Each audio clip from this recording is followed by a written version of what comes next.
All tutorial related PNGs and upcoming fan art projects will be available on my Patreon. Hello everyone and welcome back to another tutorial video. In today's video I'm going to walk you through how to draw a kimono. So obviously in the realm of anime and manga, kimonos are very popular clothing for your characters to wear since anime and manga come from Japan. I'm going to give you a beginner friendly, simple breakdown of how you can draw kimonos for your characters as well. So for right now, pause the video, take the time you need to copy down this pose, and we'll go from there. In this sketch portion here, we can be nice and loose with it and just kind of get the overall shapes and lines and flow of the material. So I'm just going to go through first and just establish how high this kimono is actually going on our character, and just try to sketch that in.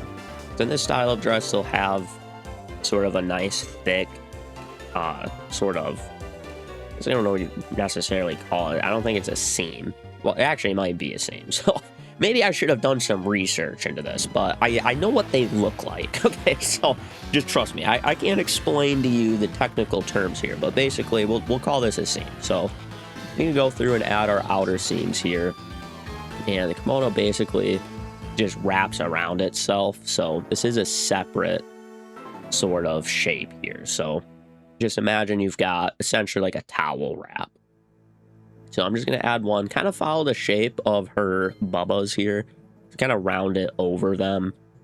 It'll mess with the shape a bit. And notice too, again, I didn't start with the perfect shape. So it's just in the sketch portion here, just literally do what needs to be done to get it to look right. So I just wanted to establish kind of how high I wanted it to be. So from there, sketching in the other one, so they kind of crisscross there.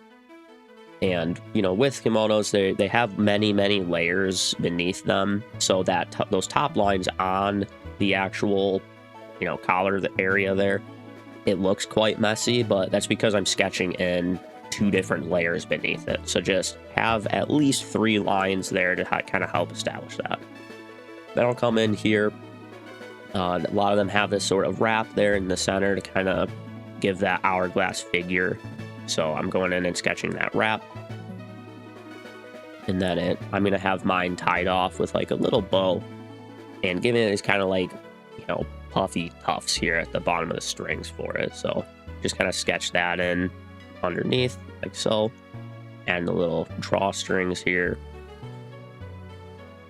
And then continuing that sleeve, keeping the sleeve very, very thick. I like the look of a super thick sleeve. So imagine the material kind of falling and folding over itself, and just kind of sketch that in and get the overall flow and lines going. And because a lot of these sleeves are very loose and baggy, just kind of go ahead and sketch this in. Since her arm over here is up, this material is not going to be hanging off from her wrist, right? It's going to mostly be hanging from her elbow. So just keep it nice and loose down there. And then, this is an anime drawing, okay? So we're going to keep it a little cute, just a little bit. So we're going to go ahead and open up the kimono here at the thighs. So, keep that sort of inner sort of layer there as well. And then do the same over here. So we'll have like a piece of material between her legs like so. And then we'll have the other portions of it just kind of on the other sides of her thighs. So and we'll keep this one open just a little bit more, adds a little bit of contrast, and again, that little anime factor. So we're gonna sketch that in.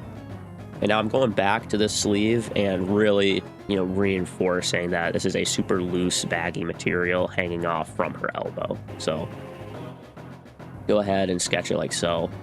And then because I need somewhere for the rest of her kimono to actually be flowing, I'm just gonna go ahead and add more material beneath her like this, since our character is sitting, and it will be flowing off just kind of around her, and there'll be a portion behind her since obviously her cheeks aren't out, so they're gonna need something covering them as well.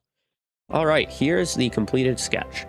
Again, the sketch is supposed to be kind of messy and loose, so it's not going to be perfect lines or anything like that. You're just trying to get the overall flow and feeling down. So the only real things to keep in mind is the contrast between the tighter portions of the material, such as around the chest and around the lower section here, and then the super loose and baggy parts of the sleeve. So the kimono itself, the sleeves are pretty loose, so we want to capture that by keeping these nice away from the arms, kind of folding over themselves with lots of little wrinkles. And then for this midsection here, since it's all getting pulled tight by this sort of, makeshift belt, this is another cloth material, but it's really working to suck in the material from the chest as well as the lower parts of her body. So keep the areas around her thigh nice and tight and around her chest, but then contrast that with the looseness of your sleeves. So take the time you need to kind of get your sketch the way you want it, so that way it's more readable and easy for you to follow during the line art. All right, and here's the completed line art. So it's not a line art tutorial video, so I didn't feel the need to go through step by step, as that would just inflate the length of it. But in here you can kind of see some important areas such as the sleeve, really keeping it nice and loose and open, making sure it's drawing off of the sort of crook in her arm here, the little elbow joint, rather than, falling off from her wrist, because obviously it's super loose and open, it's not going to be hooked onto her wrist. Again, keeping this sleeve over here nice and baggy, kind of flowing over itself, and contrasting that with the tight portions of the actual lower sections and the chest portion of our kimono, with the nice thick sort of seams here at the top.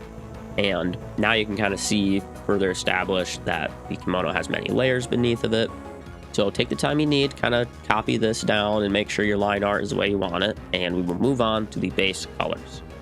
All right, so I've gone ahead and added the base colors, and for this kimono I'm going to go with kind of a white kimono with green accents. This is the base of a fan art I'm doing, and so with this particular character, she has lots of little green accents and highlights. So I'm kind of making this kimono match that, even though this isn't her actual outfit. But for the sake of this tutorial, I went ahead and used kind of an off green for the white. You can kind of see on my color wheel there, it's not quite white, it's a little bit green, and that's just going to kind of match the rest of her outfit a little bit better. And when you're making your base colors, you don't ever want to use just a pure white for a base color, because then you kind of limit yourself on the shading and highlighting you can do. You're just going to be stuck with a bright white color. You're really limited only to hard shadows at that point. So I would recommend, if you're going for white, either use an off blue or off green, like a cream color, like do something like that, because you can highlight with bright white, but it's going to be a little bit harder to get the bright white base color to look proper. So with that, and same with our black here, this is not a pure black, it's just a very, very dark purple. But in contrast to the rest of her, since she's kind of a lighter colored character anyways, all of these little bright colors, this sort of neutral green, sort of bright white here, this neutral red color as well. It's like all of these work so that your eye sees this and thinks it's super black. Add in your base colors. Of course, if you're someone and you want to get these exact base colors, then you can go over to my Patreon, which is linked in the description, and you can download every step of this tutorial, and you can just color pick this and practice, in your own time on the actual page. We will now continue on to the rendering portion. I'm just going to start with the overall shading first, and I'm going to use the same exact shading techniques or I guess rather rendering techniques that I always use in these videos, keeping it really beginner friendly, using basic tools. I'm not going to use super advanced techniques or anything like that. So just go in with airbrushes here, and I really like using an airbrush that increases opacity the harder you press. And with that, I'm just going to establish the darker portions, the places that are in our shadows, and then I will use a highlighted portion here to get the overall folds and wrinkles in the material. And I want the wrinkles to be pretty basic here on these seams, because these sort of seams here are very thick and they're not going to easily fold over themselves. And then you can go ahead and add the multiply layers as well. And I'm just going to repeat that over here.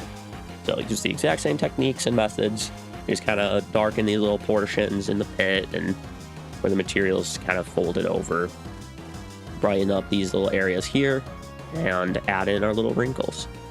And I like adding little wrinkles over these other portions as well. And angle your page to whatever you need so you can get the best flow line with these wrinkles, and just kind of stretch them over the material.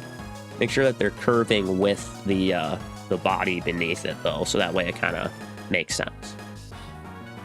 And then you can use a multiply layer with the dark color that you use for the basic shading. Go ahead and add that. Now I'm going to do the same thing here for the white portion of the kimono, and pay no attention to those like bright white spots there, I do get rid of those. It's just when I did the base colors, I accidentally used a different layer to fill in my little, pixel gaps there. So just don't worry about that. So go in first, darken in with some of the shading, and then you can go ahead with a very bright color and just barely highlight the areas where there's going to be a lot of light visible. And then using that same color, you can come in here and get our little clothing folds as well. And then I'll go ahead and add the shadows. And I am going to reinforce the shadow over the collar in just a minute. I just needed a little bit more time to kind of envision exactly what I want the shadows to look like here on the chest. So there you go. I just went ahead and brought that up to meet.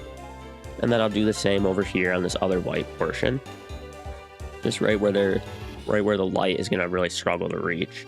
Because we're kind of above looking down on this character who's just sitting there. So I just want to make sure that there's a little bit of shadow here at the base of her chest, just to help highlight that. And then again, just follow those same exact techniques here for the sleeves. Keeping this area kind of behind her nice and shaded. And then we can go in with, our base colors and highlights to really, kind of fight back the shadows, because it's better to have a little bit too much of the shadows and then kind of use the base material to kind of fight them back a little bit. But we just want to give ourselves plenty of space to work with here.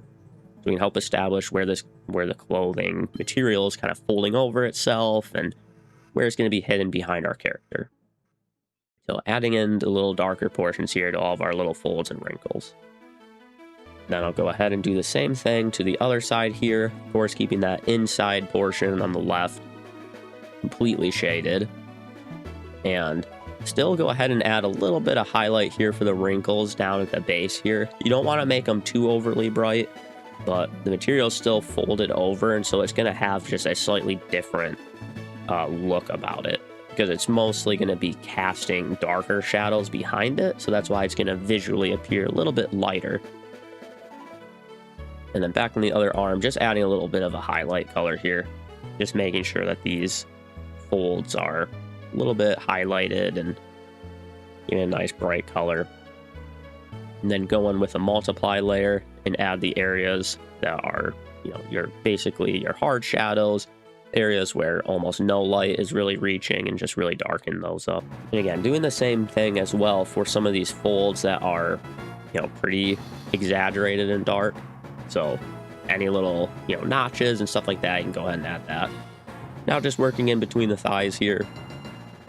Just doing the same exact techniques, just adding first our little base shadow layer and just kind of following that little portion between the legs, and then use the base color to just get these little folds that I sketched over the thighs, kind of the material stretching across them.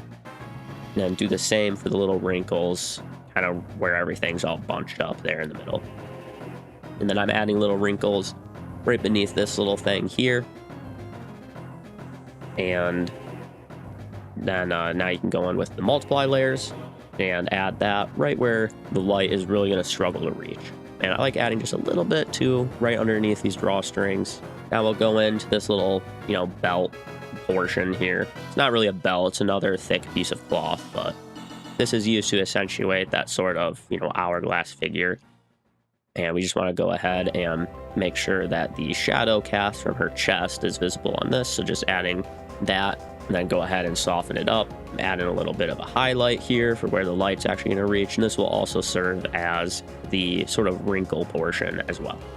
Then I'll go in with a multiply layer to really reinforce this, cast shadow. And this cast shadow is going to be quite dark. And just kind of follow the overall shape from the chest above. And then soften it up just slightly so it's not quite so harsh. Now I'm just going to go in for some of these detail work. And really for this, you're just kind of following where we establish the light and shadows are in the material right beside it. So on these little detail portions here, just kind of darken it up where the material beneath it was darkened, and brighten it where the material around it was brightened. So now I'll go in with a lighter color here and just kind of highlight here on the thighs. And then for the sleeve portion, so remember this is all layered, so it's not that this is black because it's, just such a harsh shadow. It's that she has a black layer like right here. So this is by her shoulder, So her lowermost clothing layer in this outfit is black. So go ahead and shadow that as well, keeping that arm nice and dark.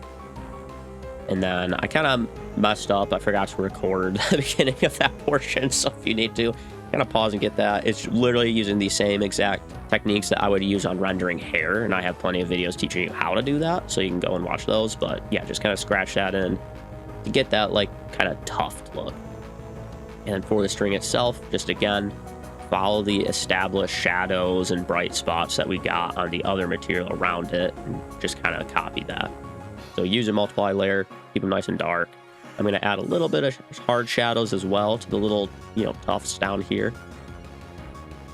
And then to finish this up, I'm just going to go ahead and shadow the portions of the material that she's sort of sitting on. So this is, of course, the parts of her outfit that's kind of flowing around her. Again, going quite aggressive with the shadows here. A lot of this, is going to have her own shadow cast on it because we have kind of a neutral light source right above her. And it's going to be catching some of these, but you still want to highlight. You still want to add in the details for the clothing wrinkles. Of course, keep the wrinkles a little bit lighter over there in the darker portions.